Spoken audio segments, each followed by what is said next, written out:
Hello friends, कहानी अच्छी लगे तो चैनल को सब्सक्राइब और लाइक कीजिएगा। मेरे भाई का एक दोस्त था जिसका एक छोटा भाई था जिसके नाम शुभम था।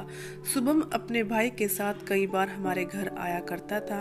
मुझे शुभम शुरू से ही बहुत पसंद था। धीरे धीरे वो भी मुझे पसंद करने लगा था। अब वो अपने भाई के बिना भी हमारे घर आने लगा था।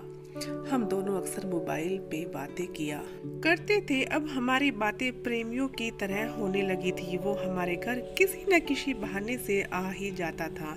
घर वाले उसके इस तरह घर आने पे शक भी नहीं करते थे। इस तरह एक साल बीत गया और अब तक मुझे भी दोस्ती और प्यार में फर्क पता चल गया था।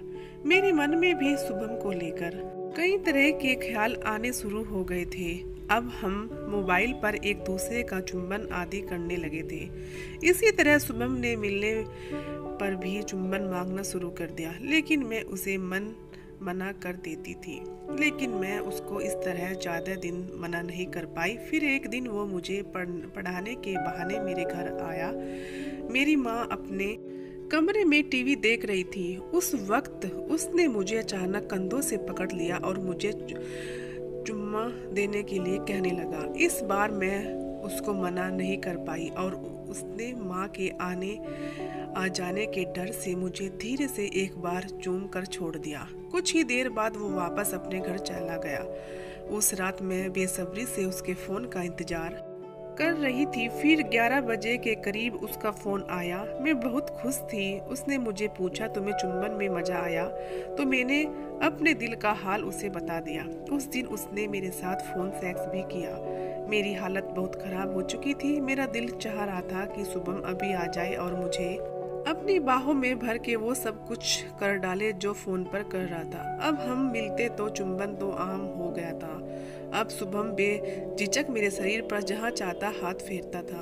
हमने घर से बाहर रेस्टोरेंट में भी मिलना शुरू कर दिया था। वहाँ शुभम बेझिझक मेज के नीचे मेरी स्कर्ट के अंदर मेरे पैरों पर भी हाथ फेरता था। कभी मौका पाकर शर्ट के ऊपर से ही वो मेरे गुब्बारों को सहला देता था। ये सब मुझे बहुत अच्छा लगता था। घर पे मैं अपने भाई का कंप्यूटर ही प्रयोग करती थी, जिसमें कई बार ब्लू फिल्म देखा करती थी। अब मुझे इस सब की अच्छी तरह समझ आ चुकी थी।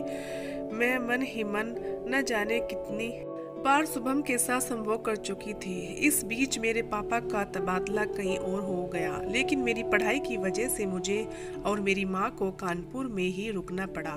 इसी बीच एक दिन हमारे घर का फ्यूज चला गया तो माँ ने इलेक्ट्रॉनिशियन को फ़ोन किया। उसने बोला कि वो आज नहीं आ सकता था। तब मैं और माँ थोड़ा परेशान हो गए कि अब क्या करें। हमारे पड़ोस में एक फैमिली रहती थी। उनके परिवार से हमारा बहुत अच्छा पारिवारिक संबंध थे।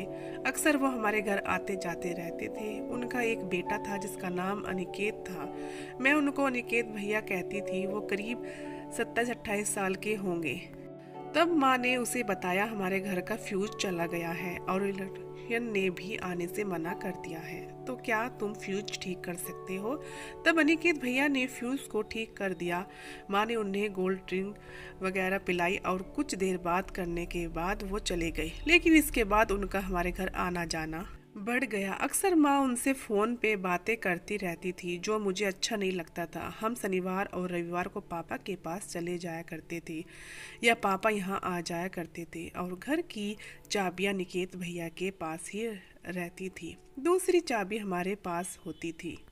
एक बार माँ किट्टी पार्टी पे जा रही थी। जब माँ जा रही थी तो निकेत भैया भी बाहर खड़े थे। माँ ने उन्हें मेरा ध्यान रखने को बोला और चली गई। माँ के घर से बाहर जाते ही मैंने शुभम को फ़ोन कर दिया तो शुभम ने घर पे मिलने की जिद करनी शुरू कर दी। मन तो मेरा भी बहुत कर रहा था शुभम को अकेले में मिलने का। फिर मैंने माँ को फ़ोन करके अपनी सहेली के घर जाने का पूछा। माँ ने कह दिया, मैं 3-4 घंटे में वापस आ जाऊंगी, उससे पहले वापस आ जाना। मैंने शुभम को फ़ोन किया और घर बुला लिया। मैं भी बहुत खुश थी कि आज शुभम के साथ अपने सपनों को होते देखा था, आज हकीकत में उसका मजा लूंगी। इसी बीच शुभम आ गया। शुभम को अंदर बुलाकर मैंने जल्दी से बाहर वाले दरवाजे को लॉक कर लिया। मैंने उस समय आसमानी रंग की स्कर्ट और सफ़ेद रंग का टॉप पहना हुआ था। शुभम ने मुझे वहाँ से अपनी बाहों में उठा लिया और बेडरूम में ले गया। वो कुछ ज़्यादा ही जल्दी में लग रहा था। मैंने उसे कहा, माँ 3-4 घंटे बाद वापस आना है, पहले कुछ खा पी लो।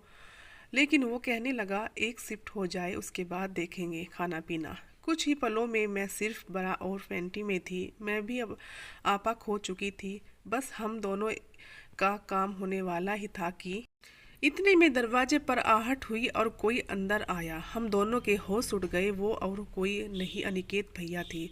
शुभम उठकर भागने लगा तो भैया ने उसको पकड़ लिया।